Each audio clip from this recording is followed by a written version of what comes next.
Are you ready to become an escapreneur? Well, you were in the right place.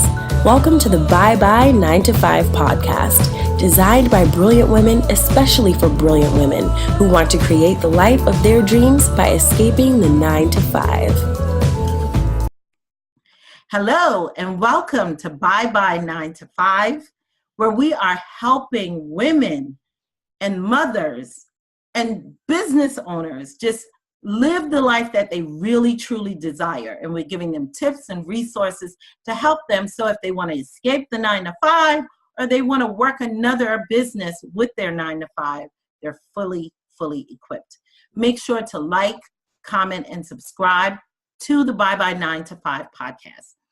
I am so excited because I'm going to get some tips from our guests today too. We have with us Ruthy Kirwan, and she is going to give us some magnificent tips on how to actually make more time in our day to be able to do all these wonderful things with one of our biggest problems, meals, how to get them all in, how to get them healthy, how to prep for it. Oh, I'm so excited. Thank you, Ruthy. Thank you so much for having me, Kimberly. This is awesome. I'm really excited to be here tonight. Oh, yes. My audience is going to get a ton out of this because we've got a lot of moms who really are saying, how do you do it all? So Ruthy Kirwan is a cooking class instructor, a meal planning coach, and tired head mama. Acknowledges me. I love that. Tired head mama over at percolatekitchen.com, where she shares simple ideas and strategies that help busy working parents feel less rushed and stressed during weeknights at home. Thank you so much, Ruthy. We all need this. My kids are grown. I don't have any kids in the house, but guess what? I needed to. Yeah, everybody does. A lot of my focus is on busy parents, but it's really anybody with a job and a kitchen who needs to figure out. A lot of my focus is on getting weeknight meals on the table because that's really where the kind of bottleneck, I feel like, of time in the kitchen winds up happening, especially for people working. Absolutely. And Ruthy, what I do is this is so funny, but I can do this. Most people say, oh, I can't do that. I eat the same things every night. I mean, I know it sounds weird because it's like, who wants to do that? You don't get tired of eating sweet potatoes and turkey burgers? No, I don't. Good for you. I'm a little bit jealous. I don't know if I would be able to do it. I could probably last a week and then I'd be going crazy. No, I practically eat the same thing for breakfast every day and lunch every day and dinner every day. Actually, surprisingly enough, that's similar to something that I teach a lot, which is called the meal plan rotation plan, which is where when you know that you're heading into like a super busy season, like say you're working a 9 to 5, you've got some extra projects and your kid's practicing for a major recital or something. So you know everything going on in your house is going to be nuts. A way that you can kind of prepare for it, I teach, is and I'm sorry to be just jumping in here. I know, this is great though. I love it. It makes me excited all of a sudden, is the meal plan rotation where, so say you've got 5 or 6 meals that you know everybody really likes. Take those 5 or 6 meals for a week and then just do that same week over and over and over again until things finally start to like calm down. You can bulk up on your groceries. You're making stuff that you know everybody likes. Your muscle memory kind of kicks in. And it's almost like a survival mode meal planning that you don't have to stick to all the time. But yeah, so that's that kind of, I mean, you're smart really because you found something that worked for you and you're working it best into your schedule, which is huge. I mean, that's half the battle really, is figuring out your own rhythm, you know? Yeah. And we're just jumping in here, but it's sorry. So Ruthy, and I have so few dishes doing that. I'm not doing a lot of dishes with that. Yeah, and you can prep for stuff easily. The muscle memory kicks in, and it helps majorly. For me, I do it all the time, like the start of school or coming into the holidays or anything like that. That's when I kind of stick to literally for 3 weeks. We'll eat the same thing. We'll eat the same 4 or 5 dishes over the course of a week, every week for 3 weeks. It helps a lot.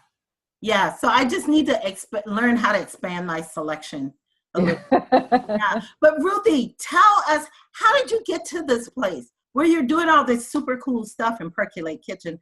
Ooh, I love some stuff on Percolate Kitchen. I was Thank you. on there. Oh.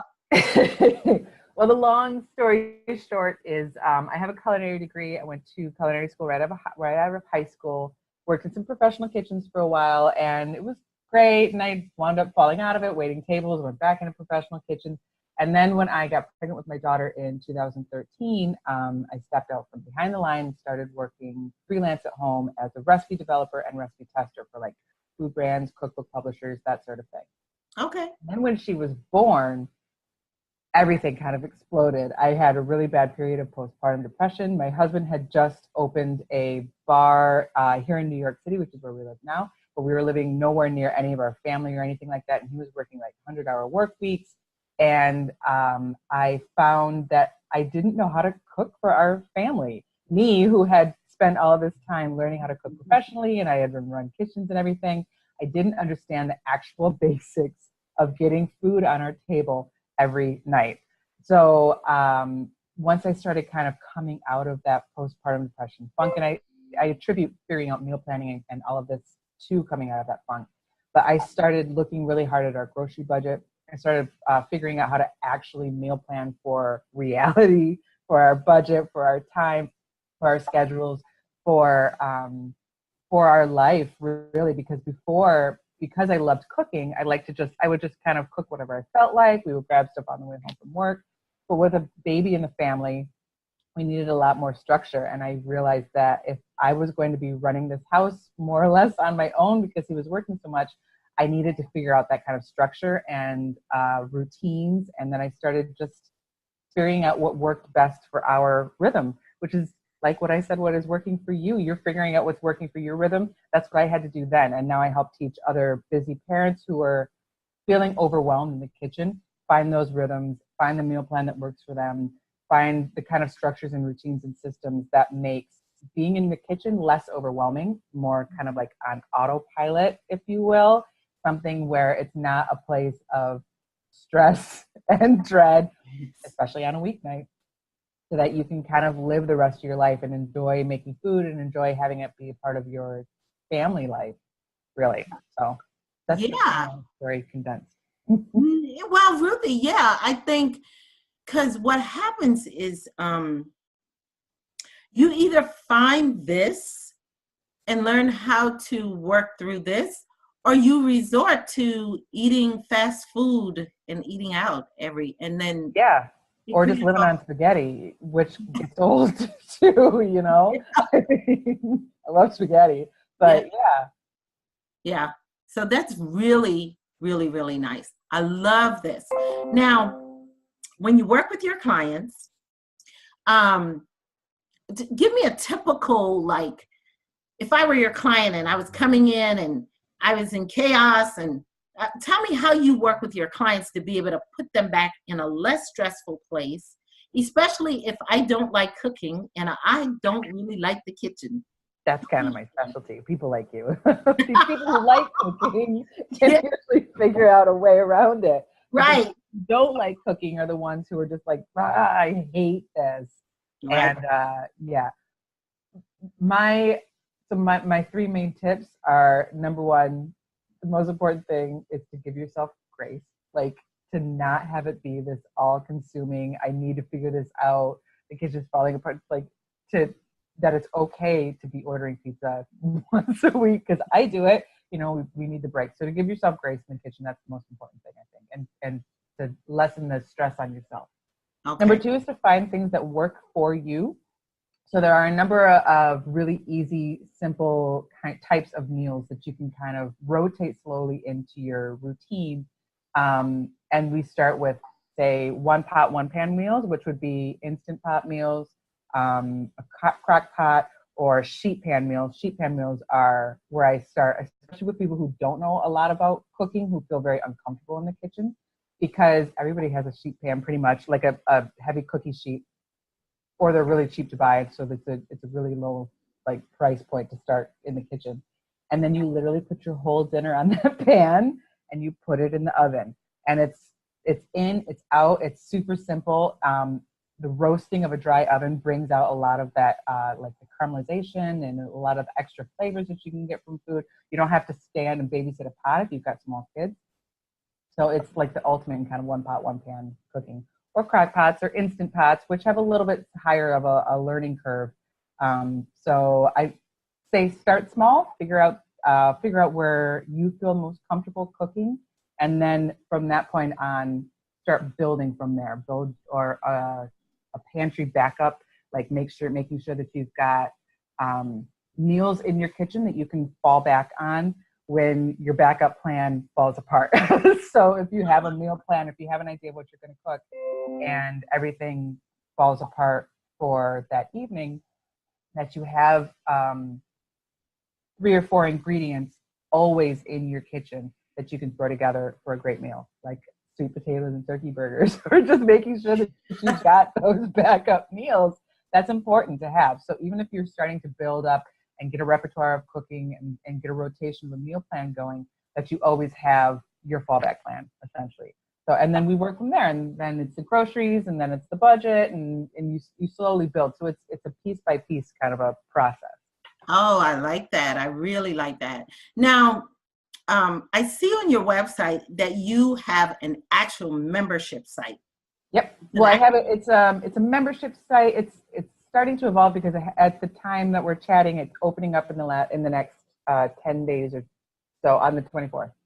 Oh, nice. It's like a live workshop essentially. So it's 90 days, a membership site where you have me unadulterated, and we essentially build this process that I just talked about. We start with the one pan meal. We move into figuring out your meal plan and your meal prep system. And then we build up your freezer and your pantry so that you've got all these backup plans. And over the course of these 90 days, I'll be relaunching it again in the new year, but over the course of the 90 days, we get your kitchen in order. And I call it uncomplicated kitchen because it just kind of smooths out the system of your kitchen. It takes away the scariness that sometimes people can feel, or the overwhelmed feelings that people can feel. We start slow, we build on things, and we get you to a place where you feel like, yeah, okay, I got this. Like I can move forward. I got a plan. Oh wow, that sounds great. I really like it. Well, and I really don't need it as much for me, but I'd love to gift that to my daughter because she's got a 10-year-old and a 3-year-old, and she is always, and she works from home and she's doing a business. And so she's always struggling. I know exactly what her days are like. Yes. You describe my days. Yes. So she's always struggling to get meals done.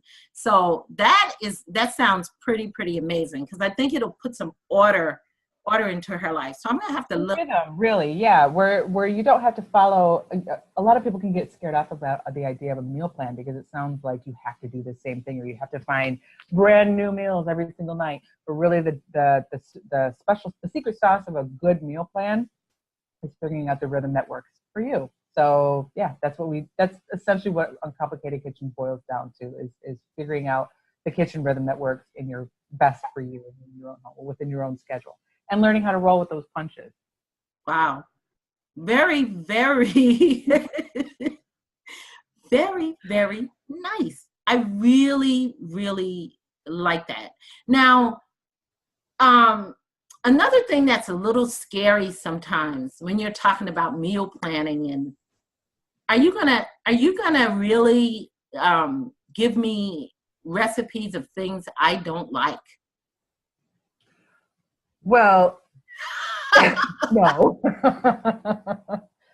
When it comes to meal planning, what I teach more is you figuring out how to meal plan. So it's not me necessarily. I do build customized meal plans. That is a service that I offer, but that also starts with a phone call and a consultation and a quiz. So the chances of me building a customized meal plan with recipes that you don't like are very slim. But I show you a lot of my processes, especially like with Uncomplicated Kitchen, helps give you the power to figure out how to make an easy, doable meal plan full of recipes that you actually like and can pull off. Like I like a lot of really complicated recipes, but I don't have time to make them. Yes. It's figuring out the recipes that work best in your kitchen and with your time frame. You might only have 20 minutes every single night to make dinner. Your daughter might only have a half an hour at lunchtime to throw something in the crock pot. And then by the time 5 o'clock comes around and she needs to get dinner on the table at 6, she doesn't have any time in the kitchen. So it really depends on your specific situation, what you got going on at home. Yeah, that sort of thing. So with a complicated kitchen especially, and also through the blog posts and the emails and everything that I send, I help teach my readers and subscribers and members best how to work their own rhythm, their own system. I love that. I love that. A lot of meal planning sites, and I've looked at a lot of them because I've done a lot of lifestyle changes in the way that I eat. And so I've looked at a lot of them, and it's almost like it's a cookie cutter recipe that they try to do. But what I like about what you're saying, Ruthy, is that you meet someone exactly where they are. You get to know that person and actually what would work for them. And they would be able to select meals that they know they enjoy. Mm-hmm. And you would that they can find them, so that they start with the building blocks to then go to Pinterest or go to a cookbook or something like that and find the recipes that they want, and know by reading a recipe, know that it's something that they can work with, as opposed to just throwing darts at a wall and hoping that a recipe works. You come away with the knowledge of figuring out how to read a recipe, whether it's going to work for you or not. Very nice. Now, how do you tell them to deal with picky eaters, like kids who are like, I only want to eat this, or I only want to eat that? Well, I feel that pain acutely. I have a 2-year-old and a 4-year-old, and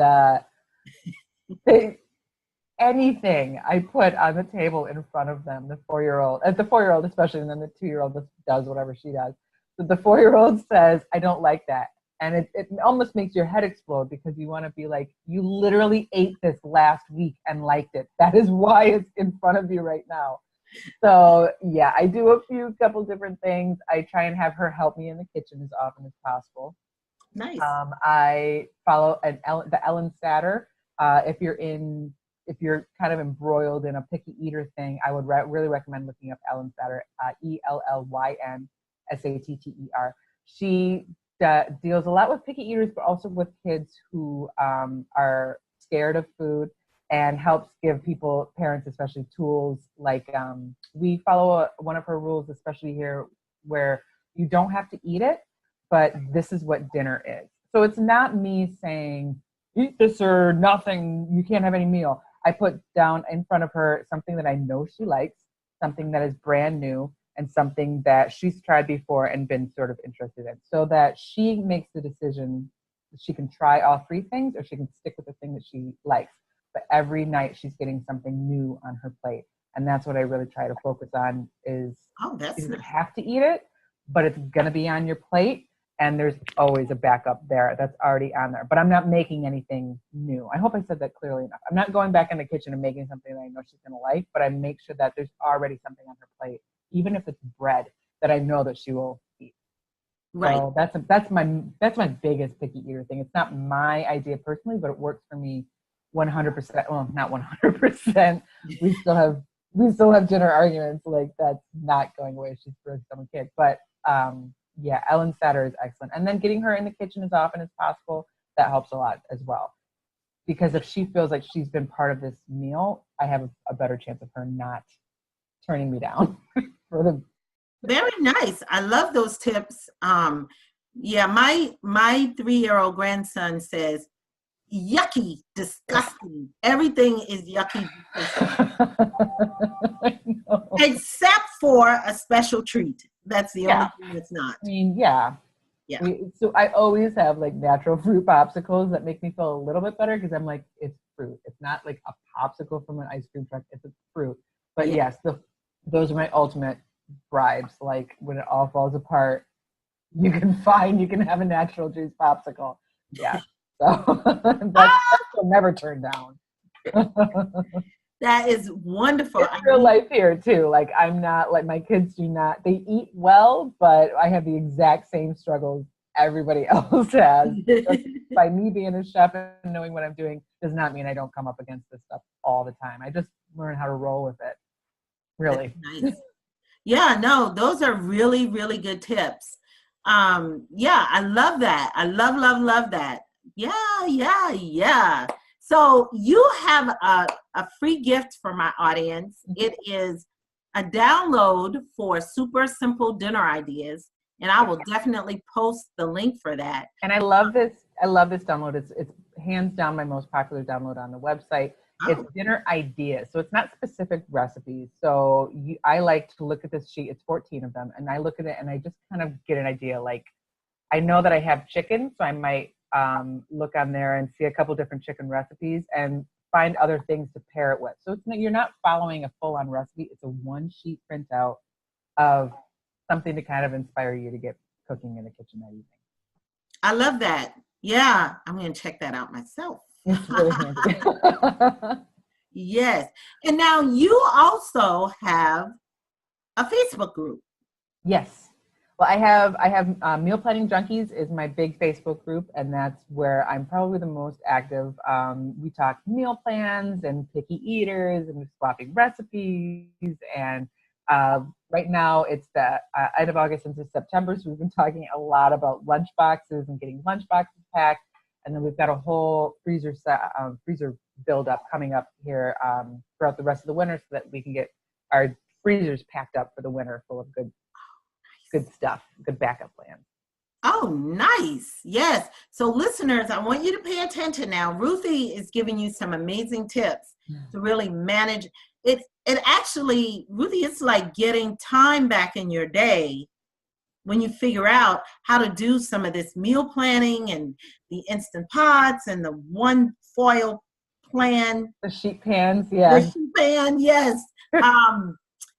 It's like getting time back in your day because so it's lessening that stress and dread that sometimes people face on a weeknight. Yes, and it's getting us, which I'm very, very big on, Ruthy, is getting us on a healthy track, a healthier track. And as a mom, we're doing a ton of things anyway. We get easily depleted. We need to keep ourselves healthy and in shape, so that, because we're at the top of this pyramid. Yeah, 100%. Yeah. So it's like, that analogy with, if you need the face mask on the airplane, put yours on first. Yep. So you gotta take care of yourself first. And so I'm really big on that. So this is a part of that. Well, and that health doesn't always need to mean, that you're having carrot sticks, or that it's something that is super ridiculously healthy. It can also be your mindset and making sure that you're taking care of you. That self-care can come from whether you're making positive that you're going to have quinoa and carrots for dinner, or it can mean that you have figured out some sort of a system that works to make your life easier. That's still a matter of health, because that's taking care of you, So it all kind of jives together and all rolls together. Absolutely. I totally agree. Yes. Because, taking care of yourself is the priority. It really, really is. 100%. Whatever that looks like. Yep. Yes. And so this is just Ruthy is just giving you one more tool to stick in your toolbox that you can pull out and use, right? Mm-hmm. Yeah. Yes, absolutely. To keep conquering. Because I get it. I have a day job. I have a 2 and a 4-year-old. My husband still owns that crazy bar. And then I'm also running my business on the side. Like, it's a lot. I understand completely. And having systems and rhythms in place, without them, I would be a basket case. Rocking back and forth in the corner. I need this stuff to keep me moving ahead. Nice. I really, really love this. And so what I want you to do, my audience that's listening, make sure that you reach out to Ruthy. Make sure that you check out our website, which is percolatekitchen.com. Percolate, just like the coffee maker. Yeah, percolate. Yes, I love coffee. Yeah, me too. My favorite thing. My lifeblood. Yeah, totally. Yes. And so definitely check out her site. There's a lot of interesting information there. She's starting the membership I'm super excited about the membership because I think I'm going to gift that to my daughter, and hopefully she uses it and makes her life simpler. Because even if she doesn't, it doesn't have to be. It'll all be there when she needs it. Like that's. oh, nice, yeah. Because I feel bad for her when she's so exhausted at the end of the day, and there's nothing I can really do to I help. get it. I know what that's like. Yep. Yeah. So Ruthy, now you met your husband in you're from Michigan originally, but you met your husband in a different country. Tell us about that. Yeah, I was doing my internship for culinary school and was supposed to spend 3 months in Dublin, Ireland on my internship.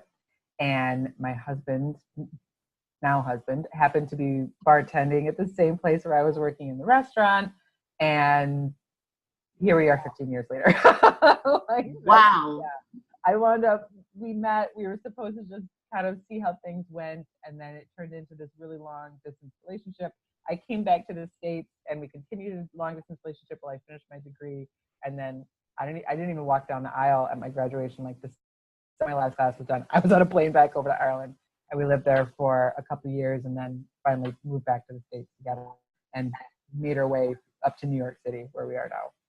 Nice. Oh, wow. You lived in Ireland. That must have been. Yeah. Wow. Now, being in Ireland, I have to ask this question because, we are Americans and you know how we eat. Oh my gosh, Is their eating style different there? I mean, yes and no. I'm from the Midwest. So the way that I grew up eating was real meat and potatoes and local foods, a lot of home cooked foods, and that's a lot of what they eat there. So Ireland is an island. They have phenomenal seafood. They have great beef and amazing dairy products, great pork. So because it's an island, also it can be quite expensive to import a lot of food. So the best food to have is everything that's local because it's more expensive to import food from Europe. So they don't eat necessarily different, but I feel like a lot of their food is much fresher, much more flavor, a lot more natural fats and everything that you would find. Their butter is out of this world. So I miss Irish butter every day. Yeah. So different, yes and no. It's not so much of a style, it's just the quality of food is amazing. So that's what I would say is the style of food is similar, but the quality is phenomenal. Nice. Very nice. I like that. Yeah. Now you're in New York City and oh my God, they've got amazing food on every street corner. Oh my goodness. We live in Queens, which is per capita, Queens is the most diverse section of people, like the most diverse group of people in the world if you go by per capita. So the food in this borough especially is amazing. Like we are so thankful that we live in Queens and then we have so much amazing ethnic, especially food, like right at our fingertips, pretty much anywhere we want to go. And then it's just, we're right over the river into Manhattan where you can have, everything from the best dirty water hot dog to, a Bernardin Michelin star restaurant.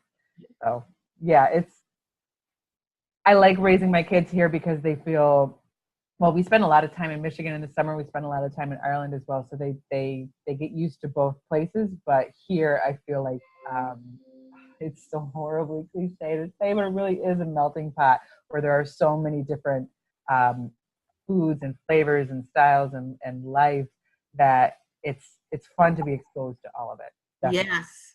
Oh, wow. Yes. That's so nice for your children. Yeah. Yeah. It's never a dull moment. It's pretty cool. Oh my gosh. So, I asked you about your favorite quote, Ruthy, and you said, make it your ambition to lead a quiet life. Yeah. 1 Thessalonians 4:11. How nice is that? Tell me about that. Well, I feel like, especially in this day and age, we're constantly told that we need to be louder, step up, Make your presence known, especially like on social media. Everybody's always trying to outshout each other.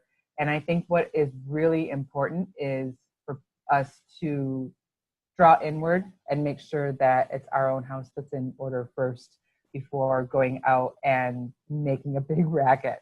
Like, so many people present a big, loud, amazing, look at me, how great my life is kind of a front. And what I think is the most important thing is, especially as parents and to teach our kids, is to make sure that your insides are good. If that's what we say to our kids, like that you're compassionate, that you're thoughtful, that you are thinking about other people and your place in this world. And so if you're making it important, if it's important to you to lead a quiet life, that doesn't mean that you don't have to have ambition or that you're not being vocal about the way you feel. I think it's more like doing things your own way and not worrying about what other people think. It doesn't all have to be broadcast and blown out to the world. So that's important to me. Yeah. Oh my gosh. Yes, Ruthy. I so love that. I wanted to give my audience an opportunity to get to know you better. And that is perfect. Yeah. And I don't think that those are in opposition to each other. I can still let everybody know how great I think my services are. Right. It's really, that quote speaks to me because of just the grandstanding that I see on social media that I don't think is necessary. So much of it. It's needing to have authenticity. Yes. And I think, especially as a parent, being able to walk your talk 100%. and 100% so that your children see that. Because I think your children see a lot more than you parents recognize sometimes. Absolutely. They see a lot more. They don't necessarily always have to hear everything, but yeah, they see it. And that's really the important thing. Yeah. So I just, I think your values come through and they're able to see your values and feel it. And so, I think that's super important. So I love that quote. I like that. I agree. I love it too. Yes. So, Ruthy, we're about to wrap this up. I thank you so much for coming. This was fun. Thank you. Yes. I nerd out on everything like this. So it was a joy to talk about it with you for a while. I know, and I learned so much. I just learned so much going through this process with you. So now, I want to ask you one final question, and definitely take your time and tell my audience everything you can about a tip that they can take away today and implement in their lives to make their lives simpler. My biggest tip is, and it can feel daunting, so I don't want it to feel daunting, but my biggest tip is to find little pockets of time where you can prep ahead, where you can kind of give your future self a hand. That might mean when you're packing up dinner at night, or when you're cleaning the kitchen after dinner, that you're putting small leftovers into individually sized containers instead of dumping everything into a big bowl, so that it's easier to grab out of the fridge, easier to throw in your lunch bag to take. Or it could mean if I get the chance, if I have like just 15 minutes when I'm unloading groceries and my kids are watching TV, I will slice up as many vegetables as possible, because we like to have fresh juice made in the morning in our juicer. And sometimes in the rush of the morning, I don't have the time literally to quarter an apple so that I can put it in there. So I'll try and throw some juiced stuff in bags. Just finding little pockets of time where I can help myself out later on to make healthy or to make easier choices that don't mean that I'm, calling for takeout 4 or 5 nights a week. That's probably my biggest tip. That meal prep doesn't have to be 4 hours on a Saturday, that it can be 15 minutes here or there where you're giving yourself help, really, that you're prepping things up so that it's easier, that you're setting yourself up for success later on in the week, and that it doesn't have to be a big thing, but that incrementally, it can really help your week big time. Oh, I love that. Now you've got my wheels spinning, because I'm thinking, oh, there's some things I could do in those little things. Little things make a huge difference. And that meal prep doesn't have to be this meal prep Monday where everybody makes all of their meals in one night. Like, it does not have to be that over the top. It could be really small things that help you out for the rest of the week. And Ruthy, that's one reason I have never, because I've watched some videos with the meal prep, And Yeah, I love them. They're like, that organization porn thing where you've got all these yes, little, like they're all lined up next to each other and like a banana for each day and like they're perfect. I love looking at them on Instagram. I can't do that. Like I don't have to. I don't even have the counter space. I live in New York City. Do you see my kitchen back here? Do not have that much counter space to even plan that out for my life. So it has to be little small things that are realistic to take that I can take on.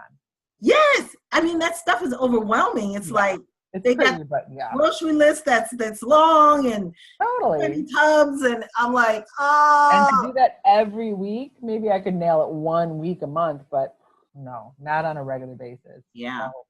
So, but finding those little pockets of time helps immeasurably. Especially once you get into the rhythm of it, and it just becomes second nature to pack up your leftovers that way.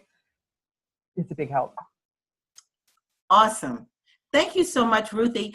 Audience, if you are struggling with meal planning or just food family time, trying to figure it all out, here's your go-to expert. Ruthy will help you walk through that process. She will actually meet you where you are and help you just get to the point where this is a less stressful event. I mean, we've got to eat for the rest of our lives. We got to feed our families too. Yes. It doesn't have to be a huge, overwhelming thing. No. So definitely use her as a resource. I will post all of her information on my site at kimwigginscoaching.com along with the podcast. Definitely reach out to Ruthy. Thank you so much, Ruthy, for coming. Thank you, Kimberly. That was so much fun. Yes, I know. I learned so much. Thank you. And this is our episode. This concludes our episode of Bye Bye 9 to 5 podcast. Thank you for showing up. Remember to like, subscribe, comment, and download. And definitely reach out to our expert guest, Ruthy, and she will be sure to help you. Thank you and have a great week. Bye, Ruthy. Bye. Bye.